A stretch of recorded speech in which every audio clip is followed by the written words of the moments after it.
କାଲି ରାତି 8ଟା ପାଖାପାଖି ମୋ ସାଙ୍ଗର ଗୋଟେ ଫୋନ୍ ଆସିଲା, କହିଲା ସାଙ୍ଗ ଏମିତି ମୋର ଗୋଟେ ଅସୁବିଧା ଅଛି, ମୋତେ ଟିକେ ବ୍ଲଡ଼ର ଆବଶ୍ୟକତା ଅଛି। ମୁଁ କହିଲି ସାଙ୍ଗ ତୋର କିଛି ଅସୁବିଧା ହେଇନି ତ? ତାକୁ ଏତିକି ପଚାରିଲି, କହିଲା ନାଇଁ ଭାଇ ମୋର କିଛି ଅସୁବିଧା ହେଇନାହିଁ, ମୋର ଗୋଟେ ରିଲେଟିଭ୍ର ଦେହ ଖରାପ ଅଛି, ଏମିତି ଆକ୍ସିଡେଣ୍ଟ ଗୋଟେ ହେଇଯାଇଛନ୍ତି, ତାଙ୍କର ଟିକେ ବ୍ଲଡ଼ ଦରକାର ଅଛି। ମୁଁ କହିଲି କେଉଁ ଗ୍ରୁପ୍ରେ ଏମିତି କଥା ହେଇକି ପଚାରିଲା ବେଳକୁ ସିଏ ସବୁ ତାର ଗାଇଡ଼ଲାଇନ୍ ସବୁ ମୋତେ କହିଲା।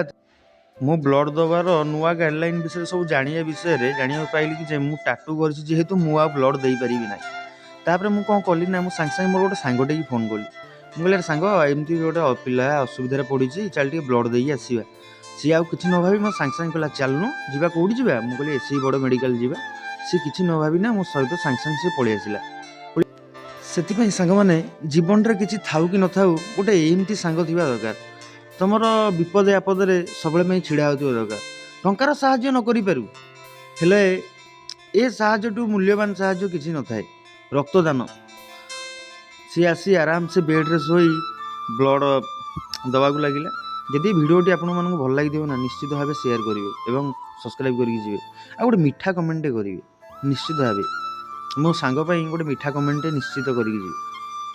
ଜୟ ଜଗନ୍ନାଥ। ରହିଲି।